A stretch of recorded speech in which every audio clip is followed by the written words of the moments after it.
A couple updates. Devon Matthews will be out this week, but he is doing well and expect a full recovery from him. And then Jaden Williams is doubtful at this point. We'll have to see as this next couple of days unfold to see if he'll be able to go or not. So from an injury during the game on Saturday against Iowa. Other than that, feel good about our guys and get a couple guys back on offense and ready for questions. I'm not asking you to give anything away, but before the season, you talked about Don McCauley and how you guys figured you thought he would get a chance to play this year. Any closer to getting him on the field? I know he kind of gives you that dual threat kind of run, put the defense in conflict with his legs. Like I said, not asking you to give anything away for the game plan this week, but how close is he to maybe getting on the field for you guys? Yeah, I think that's, I would say we're consistent in that mindset that we've talked about before. And really didn't probably expect to use him in week one, but definitely moving forward as he continues to have more and more opportunities to get reps and get himself ready. So, yeah, that's something that we plan to use moving forward in the future, yes.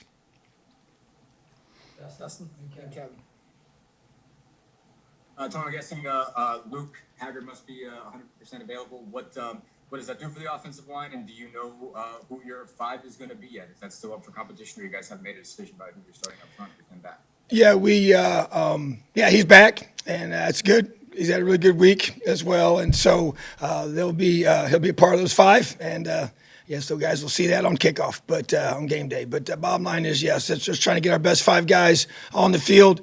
And unfortunately for last week, the group that's going to be taking the field on Saturday is the ones we thought were going to take in the field against Iowa until Luke got injured in practice. So, but he's healthy back now, and then we got other guys as well that are going to be competing to be able to play, and will play in the game on Saturday. Kevin, then Zach. Yeah, Tom, one more injury question, David Ellis, and also just a question about, obviously last week a lot of mistakes. How crisp was practice this week? Was the execution better than or what you were hoping?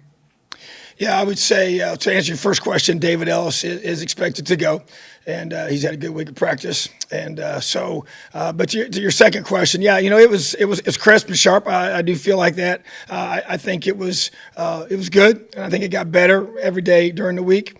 But it wasn't we practiced poorly last week either, So, but at the same time, that preparation didn't show up on game day, so which is all that really matters. So the key for us now is to transfer what we're doing in practice. That it shows up on Saturday. So that's what I expect, and we've had a good week of doing that. Zach and Jim? I guess I had a non-entry question, but doing a story about Heider, and I know he played relatively well last weekend, but maybe more broadly, it just seems, I think we've asked you about this in different ways at different times, like he has been kind of embraced almost as a leader, on a team that already probably had a lot of leadership, a lot of experience, certainly a position that had a lot of experience. I guess what made it so easy? What about his personality, I suppose, made it so easy for guys to accept him as a guy that could lead, whether it was with his voice, by example, speak up a little bit more, kind of stand out at the front a little bit more? Well, I think first of all, anytime you come somewhere and you come in somewhere new, the best thing to do is shut your mouth and work your tail off. And prove by your work ethic that you're a guy that should be listened to. And he did that, And then once you get here and you start to get to know the guys and you start to, assert yourself physically by your actions, then you start being more apt to be able to verbally hold guys accountable, encourage, challenge, and he did that. And I thought the progression was in the right order. And I thought that even maybe you could even say his past. He's played a lot of football. Our guys knew that. We played against him in a bowl game. He made plays in that game, and I think he's just a humble guy. He's not coming in with a cockiness or an arrogance that he's better than anybody else. And he knew he's coming into a new team and was excited and felt blessed to be here and excited to be here, wanted to be here, chose to be here. And I think that matters. And I think it just is reflective in how he has handled his teammates. And he's a great teammate because, man, he practices really hard.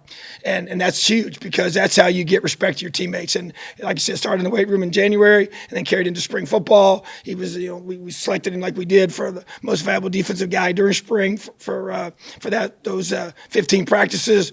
And then it carried over into the summer, had a great summer. So, and it was a position where, we have a lot of guys that played football on that side of the ball in the D-line, but not a lot of strong verbal leadership. And I expected it. And we talked about that when he got here, his maturity, just knowing him a little bit, his personality, from those that recruited him and knew him before, and just felt like he would fit with us. And he truly has. And he's been obviously a big part of us this year, in my opinion, being able to elevate our defensive line play, each and every week.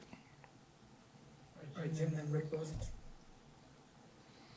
Coach, I think it was this past Monday, I mentioned you've got 4 days to fix the issues that we saw in Iowa City on the offensive side of the ball. After those 4 days have passed now, how do you feel about that, where you guys are, and what have you seen most improved? Well, I feel better. I do. But once again, like I alluded to a few minutes ago, I think, it wasn't that we prepared poorly last week. It wasn't that we weren't locked in. It wasn't that we were sloppy and all that things during the week. So I just think that, but there has been a heightened sense of urgency in some things just because of the situation that we went through, last Saturday and the result that came from that. So I feel like the offensive line has been a major focus, and even just for me personally. And so in our staff and the guys have responded, meeting with guys, being in meetings, just different things, trying to get things cleaned up communication wise, and just being able to be crisper and sharper up front. And then just, another week, another opportunity for Michael to continue to play and get comfortable in what he's doing and what we're doing. And I just saw that, and I saw a lot of confidence out of our guys this week, and that's what I expect us to do. So yeah, there's no doubt, but it's about how we perform, so we obviously, that's how we're judged, is our game day play. And that's how our coaches are judged. That's how I'm evaluated, and that's the way it is. So our guys have to do it. I feel better about where we are, but I'll feel even better when we do it on game day. All right, Rick, and then Dustin. Yeah, Tom, Paul Petrino was down here in Louisville with Bobby during his first run here, and I think he went to Illinois. He's been in Idaho now for a while. When you look at Idaho, what are the things that they do that are most concerning to you? Well, first of all, they do quite a bit on offense, and they've score a lot of points, get a lot of yards, and their skill guys are really talented, and they got really good receivers that just catch the football. And they got some big linemen, a huge fullback, 270-plus pounds. That's really an H-back, an All-American at the FCS level, as well as a receiver, an All-American. And just conceptually, he always does, those guys, the whole family, they got a great understanding of offensive play and how to score points and how to put you in conflict defensively. So they do a good job of that, and they play multiple quarterbacks and create different things there, and they all have different skill sets, and they're just tough. I'm telling you, the toughness of their team shows up on film, both sides of football. The core of their defensive front seven is very physical and very talented. So to me, that's what sticks out to me is their skill guys on offense and their talent and their execution, and they catch the ball really well. And then just defensively, how hard they play, how physical they are, and they're just tough, hard-nosed kids that play well and play together. So Coach Petrino obviously comes from a great football family that's known for scoring a lot of points and doing a great job on that side of football. So that's what he's built there. All right, Dustin, then Dylan Wallace.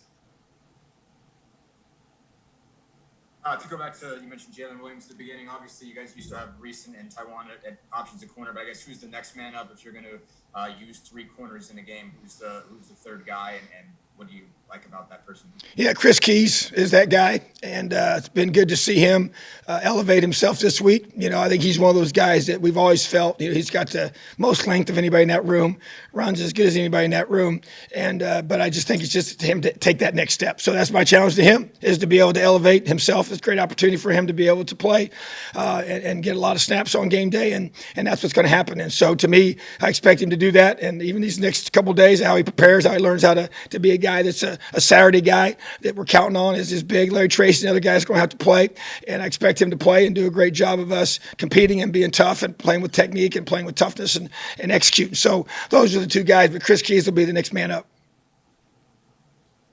All Right, go ahead, Dylan. Someone asked about Red earlier. He also just said a couple times after the game, I know a good football team and this is one. I know the team obviously wouldn't be kind of fazed by just one loss, but just how pleased with you with how much, they still believe in they're still kind of locked into everything. And just have you seen that this week practice? Yeah, I think that's where, when you face adversity, like we have, so early in the season, so early in the game, it tells a lot about what kind of team you have. And definitely there's no doubt that we'll be judged by how we respond and how we play on Saturday as a response to that challenge. And that's why the one word for this week is fortitude, which is just it's the mental strength to be able to push through and to be able to fight and to have grit and toughness and just to have raw guts to you when you get knocked down and when adversity strikes. And that's what we're dealing with. And so to me, when that happens, you want to rely on your leadership. You want to rely on the strength of your team, which I've said all along is our leadership of our guys and their belief in themselves, in each other, and in who we are. So yeah, you obviously don't want one game to be able to sidetrack you to that point. And so I don't believe it has or it will. But at the same time, we have to prove on game day that we've got that type of resilience to us. We got that kind of grit to us that's going to be able to withstand throughout the course of a season the ebbs and flows of a game and the ebbs and flows of a season itself. So that's what great teams are able to do, and that's what I expect this team to do. All right, thanks, Tom. You're welcome. Have an awesome day, Elio.